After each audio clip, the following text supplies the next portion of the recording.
Please subscribe my channel and hit the bell icon for updates. Thank you.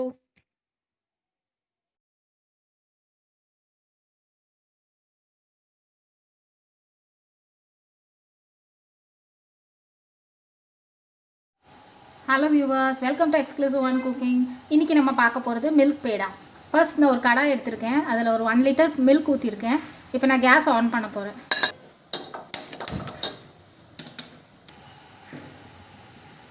Case on பண்ணியிருக்கேன். இப்போ high ஃப்ளேமில் வச்சுட்டு நான் தண்ணி எதுவும் சேர்க்கல, 1 லிட்டர் பால் அப்படியே எடுத்திருக்கேன். ஃபுல் ஃபேட் மில்க் இது, அப்போ தான் நல்லா வரும். இது ஃபுல் ஃபேட் மில்க் எடுத்துக்கணும் நீங்கள். அது வந்து 1 லிட்டர் எடுத்துகிட்டு நல்லா ஹை ஃப்ளேமில் வச்சு நம்ம வந்து இப்போ கிண்டி விட போகிறோம். இது நல்லா பால் வந்து கொதித்து கொஞ்சம் ஆகிற வரைக்கும் நம்ம வந்து கொதிக்க விடணும். இப்போ நான் கிண்டிகிட்டே இருக்கேன். அது நல்லா குவான்டிட்டி குறைஞ்சோன்னு பார்க்கலாம். இப்போ பார்த்தீங்கன்னா தெரியும், பால் வந்து நான் ஹை ஃப்ளேமில் வச்சுட்டு விடாமல் கிளறிட்டு இருந்திருக்கேன். இப்போ வந்து குவான்டிட்டி நல்லா ரெடியூஸ் ஆகி உங்களுக்கு பார்த்தா தெரியும், பால் நல்லா திக்காக இருக்குது.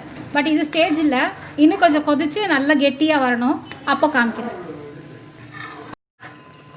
இப்போ பால் இன்னமும் முன்னாடி காமிச்சதை விட பால் இன்னும் கெட்டியாக இருக்குது. உங்களுக்கு பார்த்தா தெரியும், இன்னமும் கெட்டியாகணும். அப்புறமா நம்ம சர்க்கரை போட போகிறோம். இதில் நான் இப்போ வந்து கேசர் மில்க் பேடா பண்ணுறேன். ஸோ நான் வந்து கொஞ்சமாக குங்குமப்பூ வந்து பாலில் கரைச்சி வச்சுருக்கேன். இதில் லாஸ்ட்டாக ஆட் பண்ணுவேன்.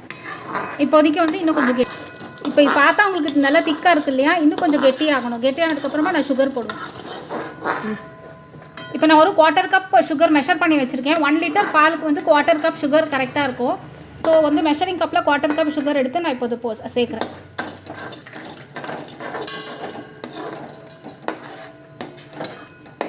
இது வந்து கேசர், அதாவது குங்குமப்பூ பாலில் கரைச்சி வச்சுருக்கேன், சூடான பாலில். அதுவும் சேர்க்க இது ஆப்ஷனல் தான். உங்களுக்கு இப்படி குங்குமப்பூ சேர்க்க வேண்டாம்னா ப்ளைனாக கூட பண்ணலாம்.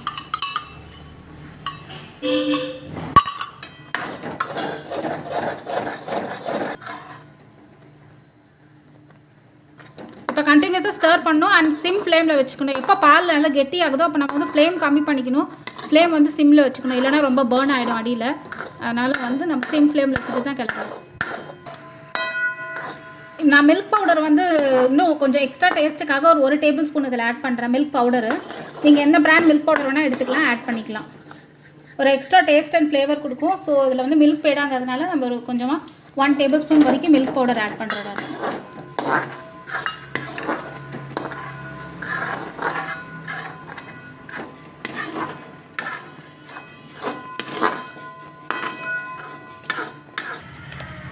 இப்போ பார்த்தீங்கன்னா தெரியும், இப்போ நல்லா கெட்டியாக வந்திருக்கு, நம்ம சுருண்டு வந்துடுச்சு கெட்டியாக.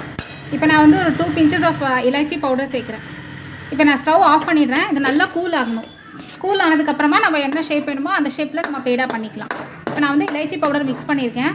இப்போ இந்த பேன்லேயே வச்சு நல்லா கூலாக விடணும். ஒரு 1/2 an hour கூல் ஆனதுக்கப்புறம் இப்போ பார்த்தீங்கன்னா தெரியும், நம்ம பால்கோவா நல்லா நம்ம கிண்டி வச்சது நல்லா ஆறி இருக்குது. இப்போ அதுலேருந்து நம்ம நல்லா உருண்டையாக எடுத்துகிட்டு நமக்கு வேணுங்கிற மாதிரி ஷேப் பண்ணிக்கணும். நார்மலாக பேடா என்ன ஷேப் இருக்குமோ அந்த ஷேப் நான் பண்ணுறேன். சும்மா ஒரு பால் சைஸாக எடுத்துகிட்டு அது கொஞ்சம் ஃப்ளாட்டன் பண்ணிவிட்டு நடுவில் கொஞ்சமாக ஒரு ப்ரெஸ் பண்ணிட்டோம்னா நமக்கு எதாவது நட்ஸு இல்லை நமக்கு எது வேணுனாலும் வச்சுக்கலாம்.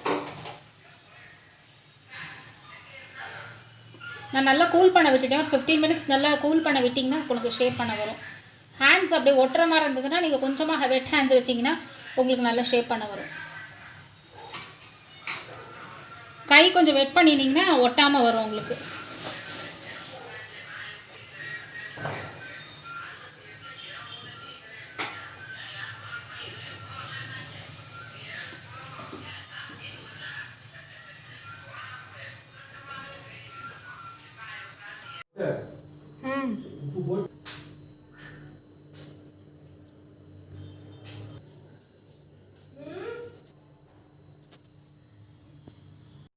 வியூவர்ஸ், இப்போ நம்ம பேடா இஸ் ரெடி. நான் மேலே கேசர் வச்சு டெக்கரேட் பண்ணியிருக்கேன். உங்களுக்கு வந்து நட்ஸ் வேணுனாலும் கூட வச்சு டெக்கரேட் பண்ணிக்கலாம். இது கேசர் பேடா, அதனால் நம்ம மேலே வந்து குங்குமப்பூ வச்சு டெக்கரேட் பண்ணியிருக்கேன். நம்ம பேடா வந்து இப்போ ready to be served. Thank you.